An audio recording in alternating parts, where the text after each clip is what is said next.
Congress MLC మాజీ మంత్రి Mohammed Johnny TDP తీర్థం పుచ్చుకున్నారు.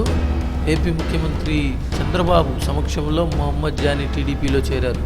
ముఖ్యమంత్రి నివాసంలో మహమ్మద్ జానీతో పాటు ఆయన సన్నిహితులుగా ఉండేవాళ్ళు సెకండ్ క్యాడర్ నేతలు, వైసీపీ కావచ్చు, కాంగ్రెస్ పార్టీకి చెందిన నేతలు కావచ్చు, వాళ్ళ పార్టీలను వీడి అధికారికంగా చేరారు.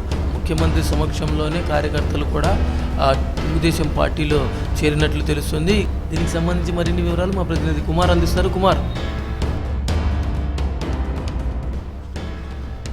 ఎప్పుడెప్పుడు అని ఎదురు చూస్తున్న ఓ సందిగ్ధతకి స్థిరపడింది. మాజీ మంత్రి, సీనియర్ కాంగ్రెస్ నేత మహమ్మద్ జానీ వైసీపీలోకి వెళ్తారా, టీడీపీలోకి వెళ్తారన్న ప్రశ్నలకు అధికారికంగా నేడు జవాబు దొరికిందని చెప్పొచ్చు. ముఖ్యమంత్రి చంద్రబాబు నాయుడు సమక్షంలో జానీ టీడీపీ పార్టీని సిద్ధం పుచ్చుకున్నారు. అయితే జానీ పార్టీ మారడం ఒక పెద్ద రహస్యం ఉందని ఆయన సన్నిహిత వర్గాలు ఉంటున్నాయి. దశాబ్ద కాలం నుంచి కాంగ్రెస్ పార్టీలో కొనసాగుతున్న మహమ్మద్ జానీ టీడీపీ పార్టీలో రావడం వెనుక పెద్ద స్కెచ్ ఉందని అనుమానాలు వెలువెత్తున్నాయి. తన రాజకీయ భవిష్యత్తును పక్కన పెట్టి తన వారసునికి రాజకీయ భవిష్యత్తు కల్పించేందుకు మహమ్మద్ జానీ పార్టీ మారినట్టుగా స్పష్టమవుతుంది. నిత్యం నోటీసు దురుస్తూ నడిచే మహమ్మద్ జానీ క్రమశిక్షణ మారుపేరుగా ఉండే టీడీపీ పార్టీలో ఏ విధమైన క్రమశిక్షణ మెలుగుతారన్న ప్రశ్నలు వ్యక్తమవుతున్నాయి. మరి కొన్ని రోజులు మహమ్మద్ జానీ ఎమ్మెల్సీ చేజారనుంది.